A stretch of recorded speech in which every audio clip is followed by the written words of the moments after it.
Mom, I got into an accident. Jack, is it really Jack? Mom, please help me. I'll be arrested if I don't get help. My daughter-in-law played the role of a mother over the phone with a realistic performance. Someone claiming to be Jack responded on the other end of the line. I witnessed a scam for the first time and was left speechless. I continued to stroke my beloved cat's head in silence. My name is Mary, and I am 67 years old. I'm living in the countryside with the money my husband left me in my pension. My husband passed away suddenly 3 years ago, leaving me behind in a large house in the countryside with only one cat. Although I was left behind, I couldn't bear to leave my familiar home and have been living a quiet life ever since. I have 2 adult sons, both of whom graduated from all-boys schools and chose careers in science and engineering. I had given up hope of ever having grandchildren since they both seemed to have no relationship with women.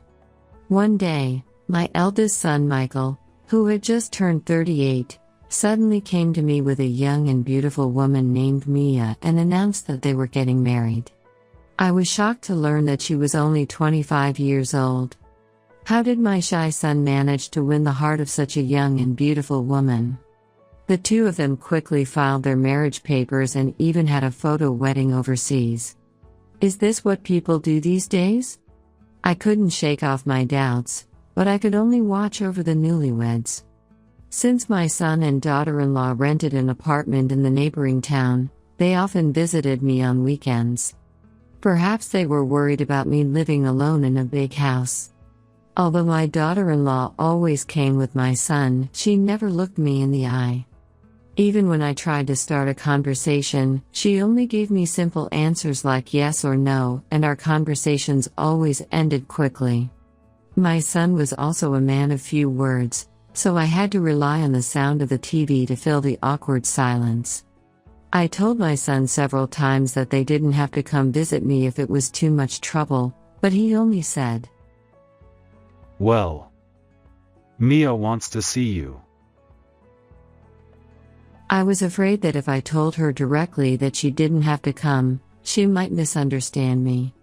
Every weekend, I felt a knot in my stomach as I waited for them to arrive. My friend Karen was worried about my relationship with my son and daughter-in-law. She also had a bad relationship with her daughter-in-law. I'm sorry to say this, but your son has no taste in women. It's not just about being young. This is why men are. Well, but she always eats the food I make and cleans up the dishes, so I don't think she's a bad person. Even children can do that.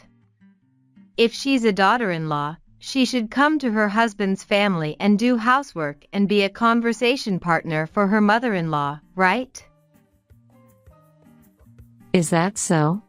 Is this the relationship between daughters-in-law and mothers-in-law in the world? I like cooking, so I don't mind treating my son and daughter-in-law to a feast, but... You're too kind. Isn't she from a single-parent family? She hasn't learned the common sense of society. You should be more assertive. I was confused by my friend's repeated heavy breathing and assertive comments. Yes, my daughter-in-law is from a single-parent family. Apparently, her parents divorced when she was too young to remember, and her mother raised her alone. Since she didn't see her parents' married life, there may be things she doesn't understand. I wonder how I can have a healthy relationship with her? If I express my weakness like this, I'll probably be scolded again by my friend who always says, "You're too kind." However, I always try to find a peaceful solution to conflicts. One day, while I was struggling with these thoughts, an incident occurred. It was a weekday, and my daughter-in-law, who had a rare day off, came to my house alone. She spoke in a small voice, so I couldn't hear her well, but it seems she brought some vegetables she received from her workplace to share with me. I don't know if it was her intention or my son's instruction, but I couldn't just send her back after she came all the way to visit me on her day off, so we decided to have tea in the living room. Suddenly, the landline phone in my house rang. Nowadays, with cell phones being so common, the only people who would call the landline were my friend Karen or some relatives. So I answered the phone casually, but the person on the other end was unexpected. Is this the Smith residence? This is the police. What? Police? I shouted in surprise at the word police. My daughter-in-law was also startled and looked at me. What do the police want with me? Well, you see, your son got into a traffic accident on his way to work. The victim was seriously injured and taken to the hospital. A traffic accident. He hit a pedestrian crossing the street, so he will be subject to a very severe punishment. That's terrible. Hitting a pedestrian on a crosswalk. I was shocked and speechless. The man claiming to be a police officer continued to speak in a calm tone. However, the victim's family are kind people, and they won't press charges if the matter can be resolved with money. Is that so? Based on the situation, my son was definitely in the wrong. I had mixed feelings of gratitude and guilt towards the victim's generous offer, and my thoughts were spinning around in my head. However, your son has not joined any optional insurance, and it seems that he cannot raise enough money, so you need to prepare about $35,000 for your son. Yes, $35,000. Huh? I gasped at the number of $35,000. Is the amount reasonable? But before that, something is wrong somewhere. Not enrolled in optional insurance? That's impossible. After all, my sons request annual enrollment from my acquaintance's insurance agency. Huh? Which one caused the accident, the eldest son or the second son? Since the eldest son's wife is here, I had assumed that the second son had caused the accident. Excuse me, is the person there really my son? The man on the phone sighed heavily in response to my timid question. I understand that you don't want to accept reality. But Jack did cause the accident. Jack? Mew. My beloved cat, who was curled up beside me, raised its head and rubbed against my leg. Jack. Mew. Her. Yeah, Jack is a cat. So, what is this phone call about? My daughter-in-law conveyed to me through her smartphone screen to please switch to a call with Jack himself. Can I speak with Jack, please? I understand. Just for a little while. While the other person was on hold, my daughter-in-law quickly picked up my receiver. She then began talking to a man claiming to be Jack on the other end of the phone. He sniffed. Mom. Jack, is it really you? Why did you get into an accident? I'm sorry. I didn't notice the pedestrian while playing with my smartphone. He sniffled. Well, Please, Mom. I need money. Otherwise, I'll go to jail. I understand. I will take care of it. Mom. Thank you. I was overwhelmed by my daughter-in-law's realistic performance.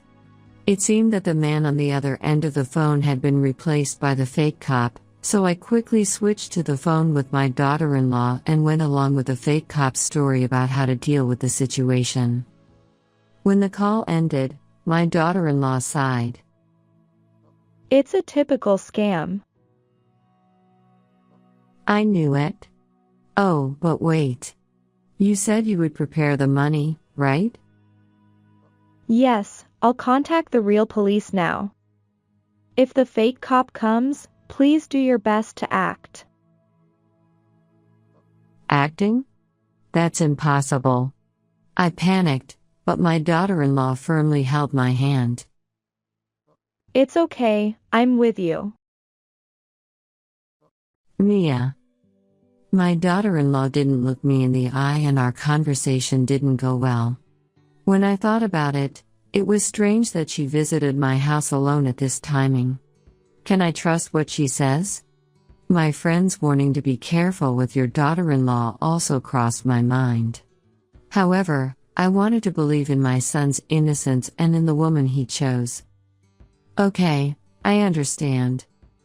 I made up my mind and decided to trust my daughter-in-law. At the appointed time, 2 fake cops rang the intercom at my house. This is the police. We've come to collect the settlement money. Yes. I timidly showed my face, and the 2 men loosened their lips with a triumphant expression. But, is it really Jack? He's so serious and cute. It's hard to believe that Jack caused an accident. You still don't believe it? Look at this. It's Jack Smith's arrest warrant. If you don't prepare the settlement money right away, we'll have to execute this. The document presented had Jack Smith written on it. Well, Jack, you're driving without a license. Mew? Jack, who was at my feet, approached me with a meowing voice. But the fake cop didn't notice anything. Without a license? That's even worse. Jack, you're driving with those cute little hands of yours. Mew. Huh? The fake cop felt something was off about my words and gaze, and looked down at Jack. Jack, are you hungry? Shall I feed you? Mew. I held Jack, who was excited by the word food, and faced the fake cop. This is our 3rd son, Jack Smith. What? The fake cop jumped up in surprise. I lifted Jack's front paw and said with a sarcastic smile, I'm sorry for causing an accident, Mew. The fake cops were red-faced after being hit by a huge boomerang. One of them said, What are you talking about? You're deceiving the police. I replied, but you said Jack caused the accident. You old fool. Deceiving the police is a serious crime. You'll be fined. You are the ones deceiving us. What? At that moment, my daughter-in-law and a real police officer who were waiting in the living room jumped out. You guys are the ones deceiving us with such a random phone call. It's funny that you actually came to our house. What? No way. Let's hear the details at the police station. The fraudsters tried to leave the entrance in a hurry, but they were stopped by another unit waiting outside. No way. The police officer surrounded the fraudsters who were sitting down in despair. While looking at it, I took a deep breath and said, Oh, my heart is pounding. You were like a leading actress. That's because the scenario and acting guidance were good. My daughter-in-law chuckled at my response. I smiled with my daughter-in-law. Her smile was very cute, and it was the first time I had seen it. However, the incident was not over yet. Just as we finished the police questioning and returned home, the intercom rang loudly. On the monitor, Karen, my friend, was standing in a fierce pose. I opened the door with determination because I expected this to happen due to the police's story. My son was taken away by the police because of you. You deceived him and called him to this house. Clear up the misunderstanding. She started off with this. Yes, one of the two fraudsters was Karen's son. I heard that Karen's son and his wife got divorced because of Karen's bullying of her daughter-in-law and his cheating, and he was sued for a large amount of compensation by his ex-wife.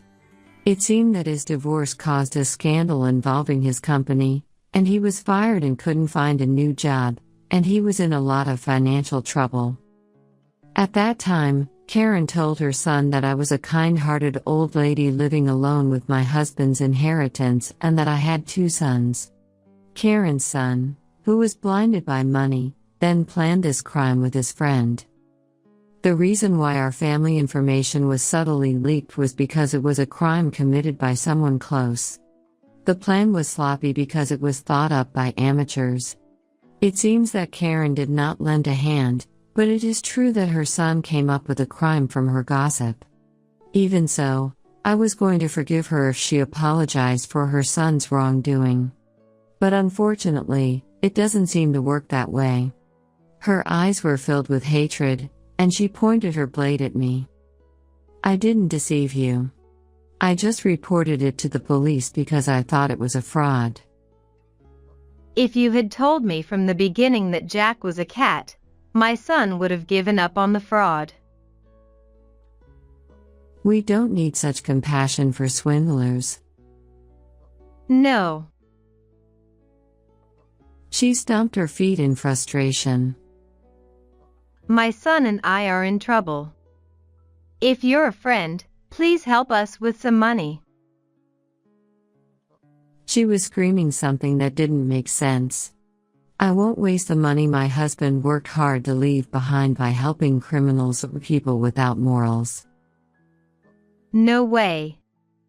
That's not fair. Why are you the only one who's so lucky? My ex-daughter-in-law has no manners, so I just tried to discipline her a little, but she ran away. And my son's infidelity is a sign of his manhood. It's unfair. Huh? I thought you were a poor woman living on a pension who couldn't even have any grandchildren, so I was being nice to you. But your son got a young wife and you have a lot of your husband's inheritance. I had been looked down upon like this by her I trusted as a friend. Shock and anger welled up inside me. Don't treat my daughter like an object. That's what I hate about you hypocrites. She looked up at the sky and howled like a wolf. Give me money. $35,000. Quickly. Your friend is in trouble. I'm not your friend anymore. No way. If you get too cocky, you'll regret it. Be prepared. Is that a threat? A threat? Humph. If you want to know if it's a threat or not, why don't you try walking alone on the streets at night? I see. I'm naive and too trusting, so I'm not used to this kind of thing. That's why I'll report everything you just said to the police. Huh? Time seemed to stand still as her face froze in a demonic expression. At that moment, my daughter-in-law appeared from the living room and shook her smartphone. I recorded your scary threats perfectly. Karen's face turned pale in an instant. You set me up, didn't you? You dug your own grave? You are being taken advantage of by her who grew up with a single parent like that. Even if both parents are present, there's always a chance that their child will grow up to be a criminal like your son. No. She let out a final scream and ran away. After that, I sat down with my son and daughter-in-law and talked for a long time. It turns out that my daughter-in-law had been trying hard to find a way to get close to me. She grew up in a single-parent household and had grown tired of her mother, who kept moving from man to man. Despite this, she felt a motherly love for me, her husband's mother. I was really happy when you talked to me and made delicious food for me. But I don't have any education or common sense, so I'm always worried about being rude or disliked.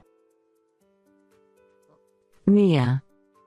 It seems that even when she was young and living alone, she had honed her skills to fend off solicitation calls, which helped her act as my substitute during a phone scam.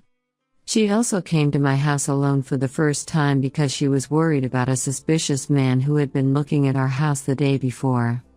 I hugged her tightly, feeling her awkwardness and shyness, which were more pronounced than mine, despite her being a size larger than me. Thank you. I'm really happy that a strong and kind person like you became my daughter-in-law. Mom.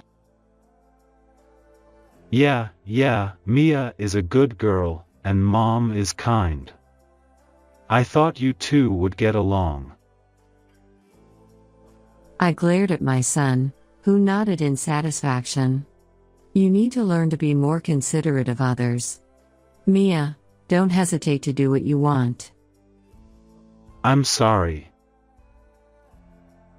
As my son scratched his head, my daughter-in-law giggled. I wish from the bottom of my heart that I would see that smile many times in the future. 5 years later. Jack. Let's play. Come down. Mew. Afraid of being jostled by my grandchildren, Jack ran up to the top of the refrigerator. Jack, calm down.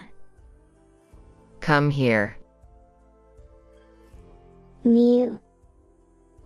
Jack's dutifulness in answering when called by name was still the same. As I watched this scene with a smile, my daughter-in-law spoke to me. Mom, I heard that there have been many phone scams in the city recently. Are you okay? I'm fine. If Jack gets another call, I'll just chase them away with a bang. Oh, Mom. My daughter-in-law laughed heartily. I laughed along with her. Jack, who thought he was being called, responded with a good mew. How was this story? Please subscribe to the channel. See you in the next video.